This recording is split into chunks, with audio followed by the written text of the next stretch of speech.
معنا في الاستوديو العميد صفوت زيات الخبير في الشؤون العسكرية والاستراتيجية. سيادة العميد أهلا بك. تحرير أبواب حلب، ما دلالات ذلك؟ ما الذي يحدث؟ يعني دعني أقول لك قبل أن نبدأ معركة تحرير أبواب حلب لدينا إنجاز كبير وهو السيطرة على قلعة حارم، وبالتالي منطقة حارم إلى حد كبير الآن حررت بالكامل على أطراف الحدود التركية.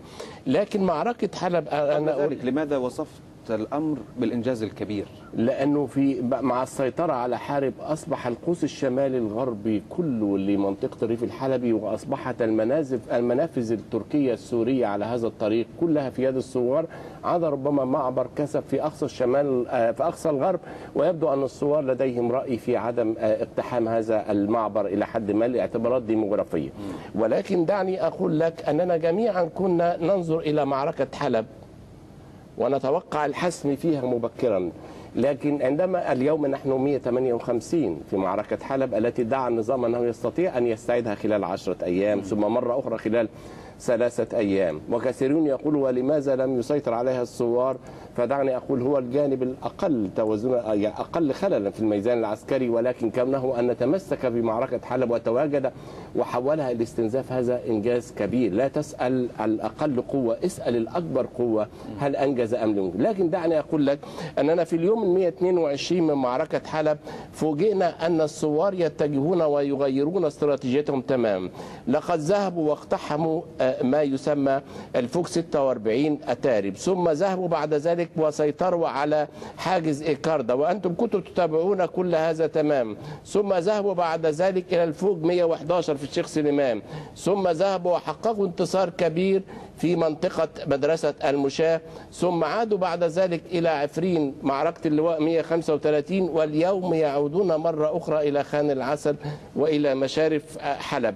عندما سمعنا عبد الجبار العجيدي قائد المجلس العسكري الثوري لحلب كان يتحدث اليوم ويقول لأول مرة نحن غيرنا استراتيجياتنا، تركنا معارك الاستنزاف في المدن تبقى على حالها وأعطينا أولوياتنا الآن إلى الحواجز التي في الريف، وبالتالي هي تتساقط الآن وتقترب حلب أيضا من السقوط.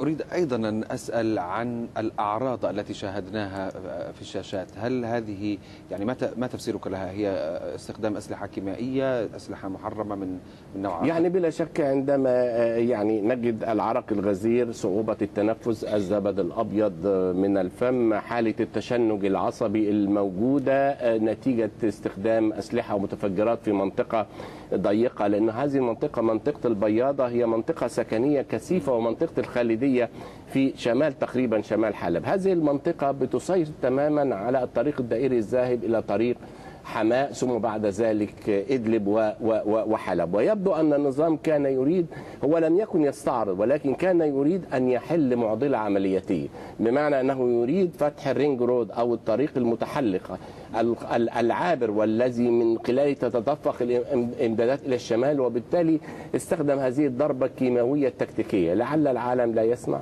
لعل الصورة لا تنقل، لعل هذه المظاهر أو هذا التشخيص لا ينقل، لكن هذا بيوضح أن النظام أصبح حتى على المستوى العملياتي والتكتيكي البسيط الآن يستخدم أقصى ما ربما في ترسانته من أسلحة. العميد صفوت زيات الخبير في الشؤون العسكرية والاستراتيجية، شكرا جزيلا.